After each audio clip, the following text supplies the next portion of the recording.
दरअसल आज सुबह संभल से एसपी सांसद जियाउर रहमान बर्क ने विवादित पोस्ट किया। एसपी सांसद ने सैयद सालार मसूद गाजी को सूफी संत बता दिया।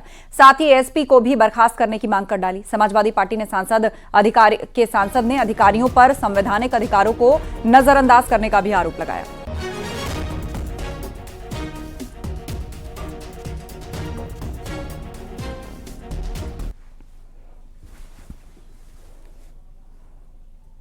संभल में नेजा मेले की अनुमति नहीं मिली तो सैयद सालार मसूद गाजी पर सियासत शुरू हो गई। एसपी सांसद बर्क के बाद कांग्रेस सांसद इमरान मसूद का भी बड़ा बयान सामने आया।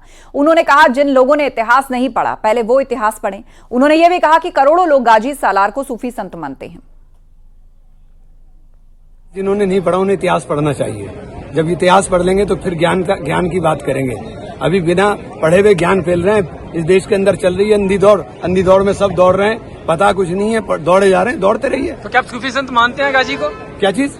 गाजी सालार को सूफी संत मेरे मानने से क्या होता है? लाखों लोग, हजारों लोग मानते हैं, करोड़ों लोग मानते हैं। एसपी सांसद रुचि वीरा ने संभल में नेजा मेला पर रोक का विरोध किया है। उन्होंने कहा कि परंपरागत मेले पर रोक लगाना गलत है। रुचि वीरा ने नेजा मेला कमेटी के पदाधिकारियों को 5-5 लाख के मुचलके पर पाबंद करने का विरोध किया। उन्होंने कहा, कमेटी के लोगों को बात रखने के हक पर भी रोक लगाई जा रही है। गई अब जो कमेटी के पदाधिकारी हैं उनको 5-5 लाख रुपए के मुचलके पे पाबंद कर दिया। पुलिस और प्रशासन की इस कार्रवाई को आप किस तरीके से देख रहे हैं जो संभल में चल रही है? देखिए, जो परंपरागत रूप से मेले लगते हैं उन पे इस तरह से अचानक रोक लगाना दुर्भाग्यपूर्ण है। किसी की भावनाओं से खेलना है, ये बिल्कुल अनुचित है। और जहाँ तक आपने कहा कि 5-5 लाख के उन पे मुचलके रख दिए गए, तो मेरा ये कहना है कि कोई अगर छात्र आंदोलन करना चाहेगा, कोई कर्मचारी आंदोलन करना चाहेगा, कोई किसान आंदोलन करना चाहेगा, अपनी बात रखना चाहेगा, नेजा कमेटी के लोग अगर अपनी बात रखना चाहेंगे तो उन पे इस तरह से 5-5 लाख के मुचलके करना ये बिल्कुल गलत है। सबको अपनी बात कहने का हक है। इसका मतलब तो ये हो गया कि मारेंगे भी और रोने भी नहीं देंगे। संसद में लोकसभा स्पीकर के खिलाफ विपक्ष के हंगामे पर बीजेपी सांसद जगदंबिका पाल ने पलटवार किया। बीजेपी सांसद जगदंबिका पाल के मुताबिक विपक्ष बेवजह हंगामा करने में लगा है।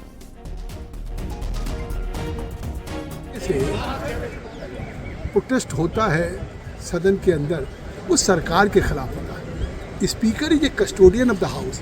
कभी स्पीकर के निर्णयों के खिलाफ कोई पार्टी, चाहे सत्ता पक्ष हो चाहे प्रतिपक्ष के लोग हों, कभी भी कोई अवहेलना नहीं करता, प्रोटेस्ट नहीं करता। और जब उन्होंने नियमों का उल्लेख किया कि नियम 349 में स्पष्ट है कि कुछ आप डिस्क्लेयर नहीं कर सकते, कोई स्लोगन्स लिख करके अमर्यादित आचरण नहीं करेंगे, और स्पीकर साहब ने एक आग्रह किया और उसके बाद उसको स्वीकार करने के बजाय उन्होंने प्रोटेस्ट करना शुरू कर दिया, तो इससे साफ है कि सदन को न चलने देना, चेयर के निर्णयों के खिलाफ, ये पहली बार जिस तरह से डीएमके ने किया, ये निंदनीय है।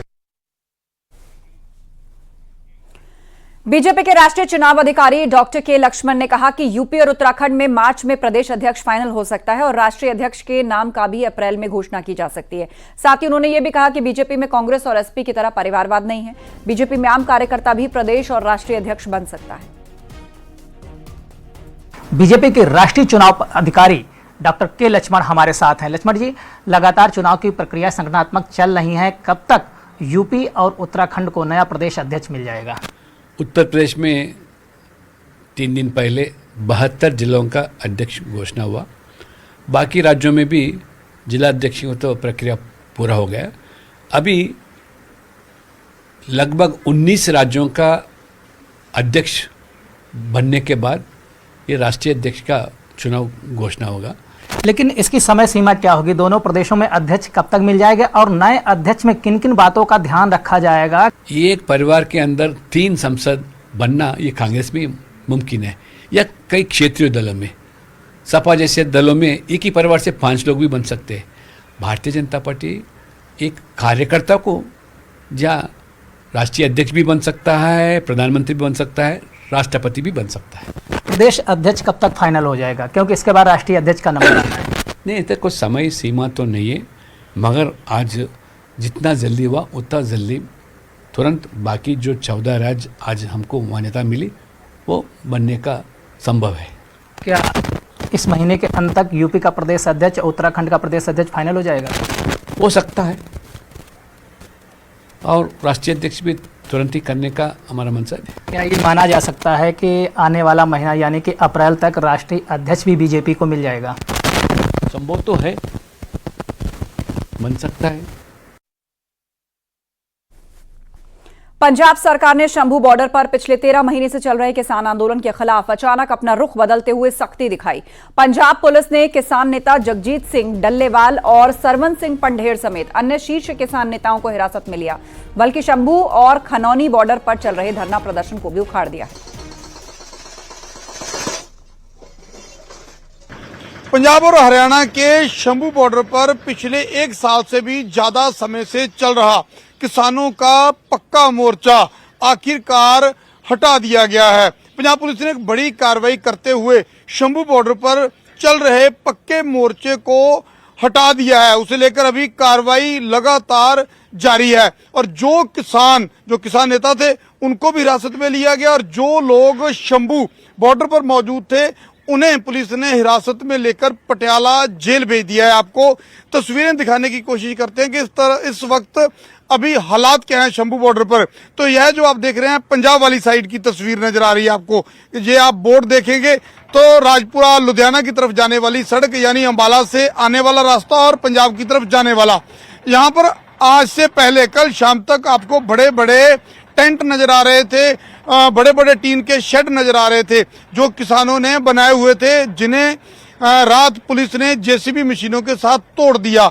लेकिन जो सड़क पर आपको अभी भी ट्रैक्टर ट्राली नजर आएंगी, लेकिन यह ट्रैक्टर ट्राली सब खाली हैं। इन्हीं में घर बनाकर, कमरे बनाकर पिछले 1 साल से ज्यादा समय से किसान बैठे हुए थे, जिन्हें पुलिस ने यहां से उठा लिया। पुलिस ने अपनी हिरासत में लिया।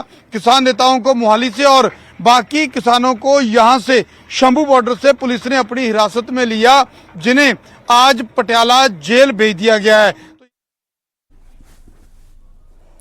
ललितपुर में सैकड़ों साल पुराने किले की जमीन पर अवैध मजार का निर्माण कराने का आरोप लगा, जिसे लेकर विश्व हिंदू परिषद और बजरंग दल के कार्यकर्ताओं ने डीएम को ज्ञापन दिया और अवैध निर्माण पर कार्रवाई की मांग की। ज्ञापन में किले की जमीन पर इस्लामिक झंडा और पाक बनाने का भी आरोप लगाया। पूरा मामला कोतवाली मेहरौनी क्षेत्र के कस्बे का बताया जा रहा है। फिलहाल डीएम ने जांच का भरोसा दिया है।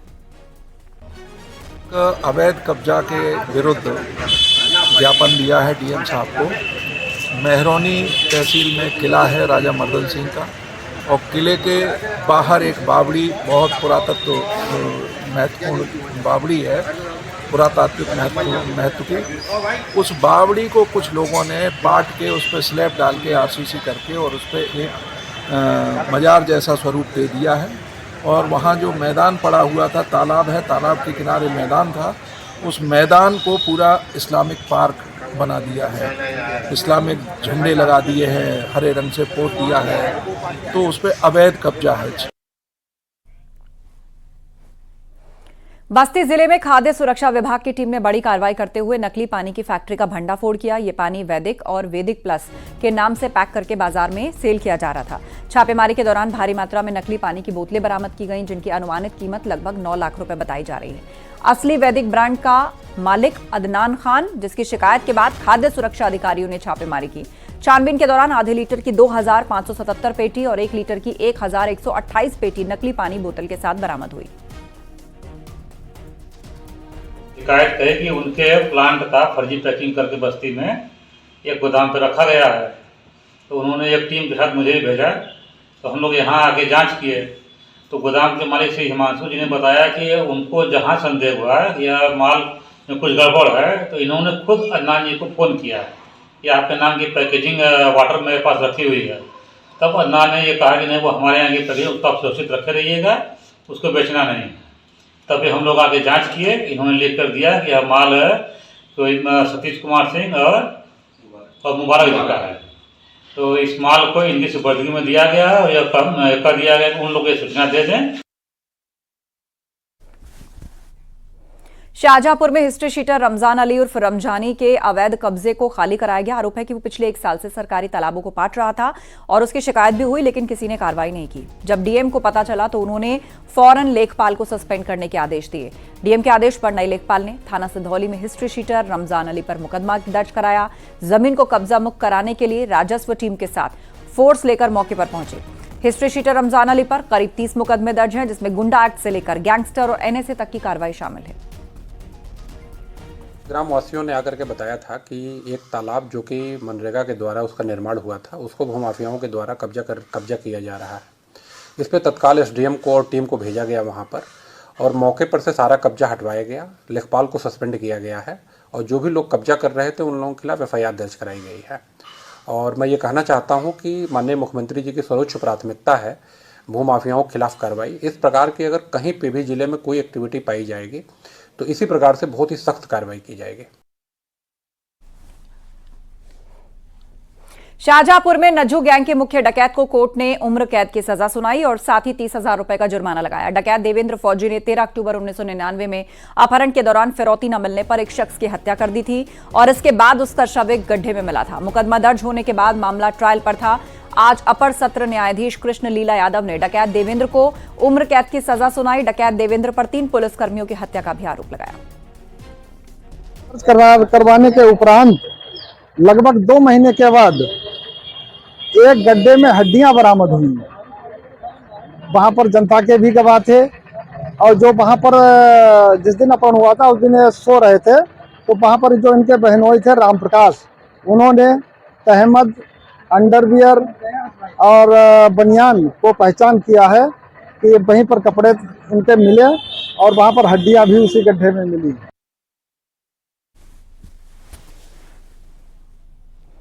मथुरा में एक अजीबोगरीब मामला सामने आया है। यहां वृंदावन में रहने वाले युवक ने यूट्यूब देखकर अपना ऑपरेशन कर लिया और बताया जा रहा है कि उसने खुद ही पेट में चीरा लगाया, टांके लगा लिए, फिर भी तकलीफ खत्म नहीं हुई। कई दिनों से वो पेट दर्द से परेशान था। कई दिन से पेट में दर्द हो रहा था। उसने कई बार डॉक्टर से चेकअप कराया, लेकिन पेट के दर्द में राहत नहीं मिली और फिर उसने खुद ही अपने पेट का ऑपरेशन करने का मन बनाया। उसे जब पेट का दर्द सहन नहीं हुआ तो उसने मथुरा जाकर सर्जिकल ब्लेड और स्टिचिंग का सामान लिया और साथ ही सुन्न करने वाला इंजेक्शन भी लिया। उसने अपने घर के कमरे में अपना ऑपरेशन करना शुरू कर दिया और जब कुछ देर बाद इंजेक्शन का असर कम हुआ तो दर्द होने लगा और वो घर के बाहर आकर चीखने लगा और फिर परिजन उसे हॉस्पिटल ले गए, जहां डॉक्टर ने उसे आगरा रेफर कर दिया। इन्होंने अपने आप ऑपरेशन करने की कोशिश की है। क्या हो गया था? कुछ नहीं, कहता था मेरी अपेंडिक्स का ऑपरेशन हुआ था पहले कि यहाँ दर्द होता है। अपने आप सामान लाया है पता नहीं कहाँ से, तो इन्होंने काट के अपने आप टाँके लगाए। अपने आप काट लिया इन्होंने? हाँ, और अपने आप टाँके लगाए। फिर उसके बाद बाहर आया है कि मेरे दर्द हो रहा है जो है। जब वो उसने यहाँ लगाया होगा बेहोशी वाला जो है इस जगह, जब दर्द होने लगा है, जब ये बाहर आके कह रहा है, जब इसीलिए हॉस्पिटल लेके आए।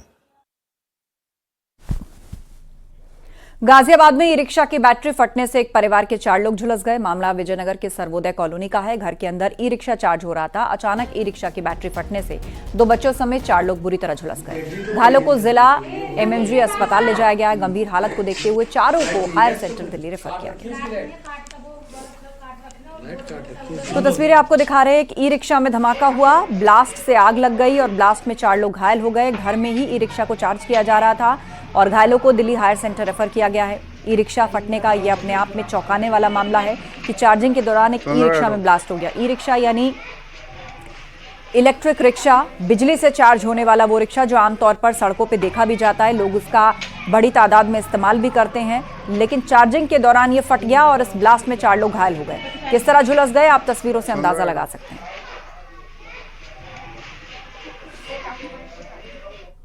सुबह 7 बजे की है। जैसा कि बताया गया था कि बैटरी के फटने की वजह से ये दुर्घटना हुई है और इसमें एक ही परिवार के 4 लोग इंजर्ड हुए हैं। 2 बच्चे भी हैं और पति पत्नी हैं और चारों लोगों की कंडीशन सीरियस बताई गई थी।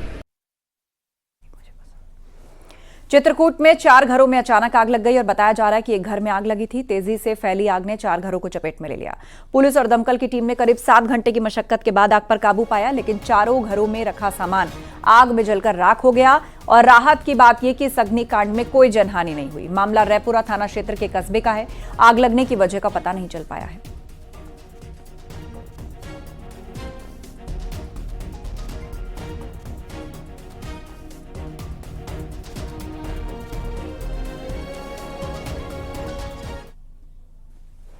प्रयागराज में अराजक तत्वों ने दहशत फैलाने के लिए बमबाजी की। जनरल स्टोर की बंद दुकान पर बमबाजी की गई। आरोप के मुताबिक अपराधियों के एक के बाद एक लगातार 3 बम फेंके गए। पुराना कटरा कचहरी रोड थाना कर्नलगंज इलाके की वारदात है।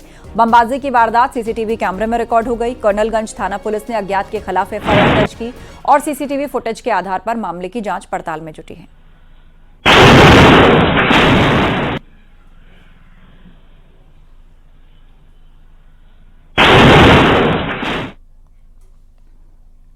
अमरोहा में नमाज पढ़कर आ रहे बुजुर्ग की अचानक जमीन पर गिरने से मौत हो गई। जमीन पर गिरने के बाद आसपास के लोगों ने उसे अस्पताल पहुंचाया, जहां डॉक्टर्स ने उसे मृत घोषित कर दिया।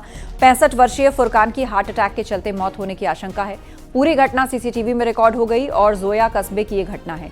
सीसीटीवी फुटेज में दिख रहा है कि बुजुर्ग अचानक लड़खड़ाए और सड़क पर गिर पड़े। आसपास के लोग फौरन मदद के लिए दौड़े। स्थानीय लोग उसे डॉक्टर के पास लेकर आए, लेकिन तब तक उसकी मौत हो चुकी थी। प्रारंभिक जांच में मौत का कारण हार्ट अटैक माना जा रहा है। अमरोहा में नमाज पढ़कर लौट रहे शख्स की मौत अचानक चक्कर खाकर जमीन पर गिरा और हार्ट अटैक की आशंका जताई जा रही है।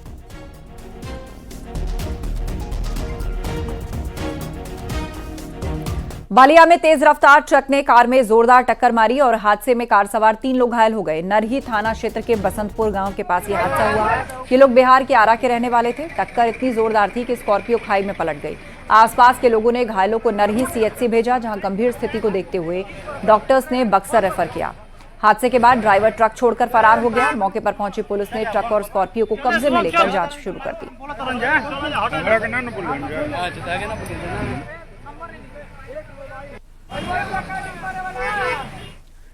मुरादाबाद में कुत्तों के काटने से मासूम की मौत हो गई। बताया जा रहा है कि आवारा कुत्तों ने 7 साल के मासूम पर हमला किया, जिससे उसकी मौत हो गई। बच्चा घर से कुछ दूरी पर खेल रहा था। पुलिस ने शव को कब्जे में लेकर पोस्टमार्टम के लिए भेज दिया।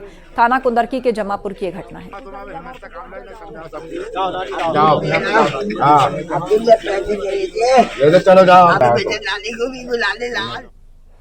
कानपुर के पौष इलाके में पालतू कुत्ते जर्मन शेफर्ड ने अपने बुजुर्ग मालकिन को नोच नोच कर मार डाला। 80 साल की महिला उसके हमले के आगे बेबस दिखी। नगर निगम की टीम ने काफी मशक्कत के बाद हिंसक कुत्ते को कब्जे में लिया और अपने साथ ले गई।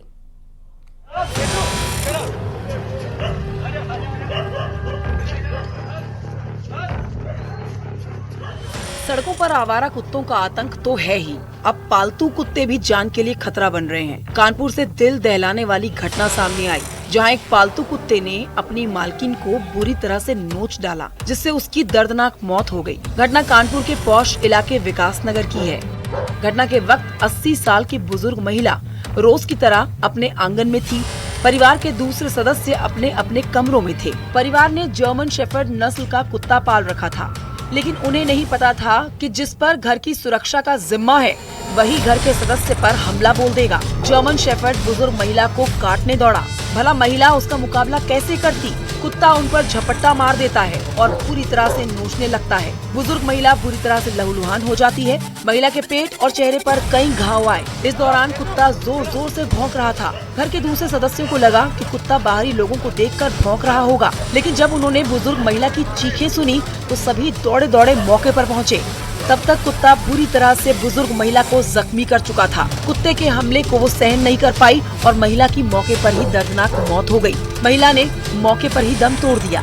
सूचना के बाद पुलिस और नगर निगम की टीम मौके पर पहुंची। काफी मशक्कत के बाद हिंसक कुत्ते पर काबू पाया गया। नगर निगम की टीम उसे अपने साथ ले गई। घर में पालतू जानवर घर के सदस्य जैसा होता है, लेकिन कानपुर के इस घर में पालतू कुत्ते ने अपनी ही मालकिन की जान ले ली।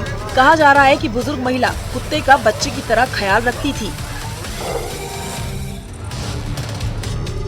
इस घटना के बाद से पूरे इलाके में दहशत का माहौल है। अब जांच की जा रही है कि आखिर कुत्ता हमलावर क्यों हो गया। ये सवाल भी खड़ा हो रहा है कि हिंसक प्रजातियों को घर में पालना कितना सुरक्षित है। अभी हाल ही में नोएडा के डॉग शेल्टर होम में पिटबुल ने कर्मचारी को बुरी तरह से घायल कर दिया था और अब कानपुर की इस घटना ने हर किसी के मन में सवाल खड़े कर दिए हैं।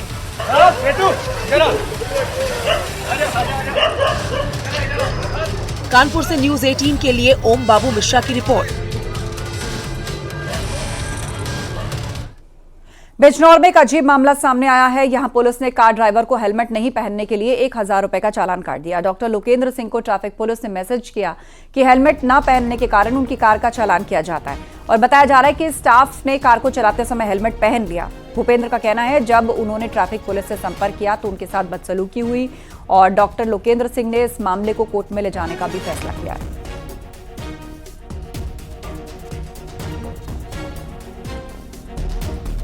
ऐसा है, कल हमारी कार जो हॉस्पिटल में खड़ी हुई थी 1:06 पे चालान कटा चांदपुर में। वो कटा किसी मोटरसाइकिल का हेलमेट की वजह से। तो इस वजह से हमारी गाड़ी है, जब आज मैसेज हमारे पास आ गया हमारी गाड़ी का चालान कटा, इस वजह से हम गाड़ी अब हेलमेट पहन के चला रहे हैं। सीमा हैदर के पूर्व पति गुलाम हैदर ने वीडियो जारी किया है। गुलाम हैदर ने वीडियो जारी करके सख्त टिप्पणी की और साथ ही वकील एपी सिंह को भी खरी खोटी सुनाई। सीमा हैदर की बेटी को नाजायज औलाद बताया। हालांकि गुलाम हैदर इंसाफ की मांग भी करता दिख रहा है। उसे उम्मीद है कि न्याय मिलेगा।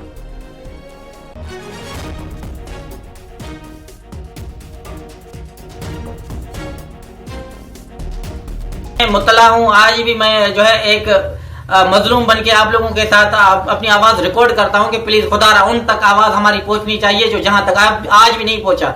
मेरी आवाज को दबाने की कोशिश किया जा रहा है और 4 बच्चों की जिंदगी के साथ खिलवाड़ किया जा रहा है। ऐसा हरगिज करने नहीं दूंगा। उन आला इदारों को, उन अच्छे इंसानों को, वो महान लोगों को मैं आज भी चीख और पुकार करके हैदर अपनी आवाज में बुला रहा है कि आओ मेरी हमदर्दी करो, मेरी सपोर्ट करो।